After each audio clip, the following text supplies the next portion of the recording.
Now, after you left college, tell us what you did then.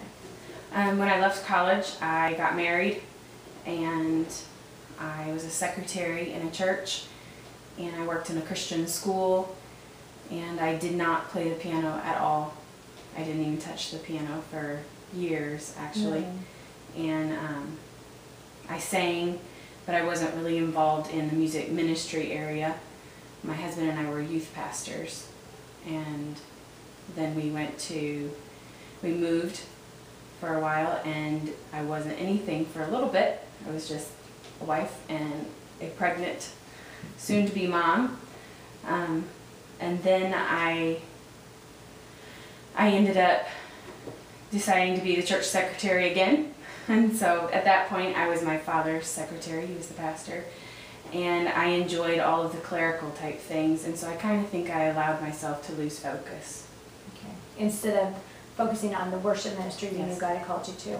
Do you think that your inadequacies and that struggle that you had seen some in college fueled that? Or do you think it was just a completely different area of your life or season of your life, and that wasn't maybe the underlying cause? What do you think about that?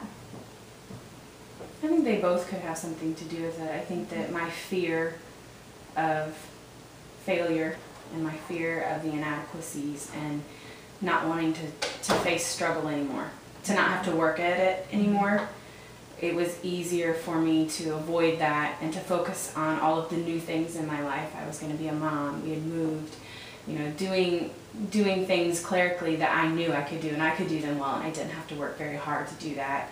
I think it all went together. I was losing focus on what God had called me to do.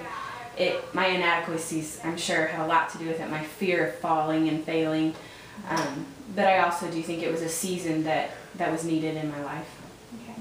What happened, what came about that realigned your focus to where God wanted it to be on music ministry, worship ministry?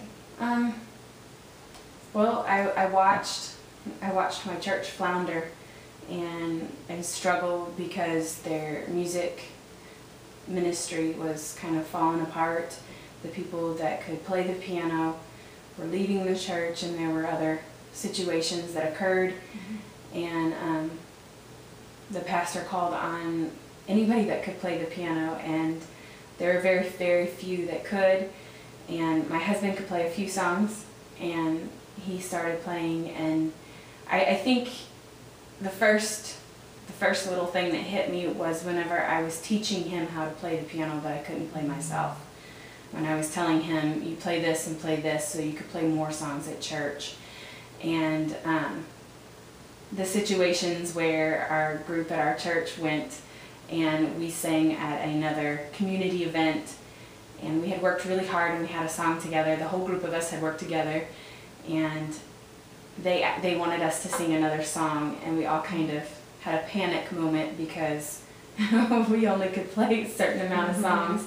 And we kind of switched around, and we switched, and the people that had already played the piano went back to sing, and then other people went to play the piano because we each only knew probably 3 songs each or something. And we played something else, and everyone thought, oh, what great talent, and we were scared out of our mind, because we didn't know what we were doing. I think all of that kind of, the reality hit me that, okay, you have been equipped, and God has given you opportunity, and here it is, and you're just letting everybody else kind of try to fill in the blanks. And I didn't do anything about it at the time.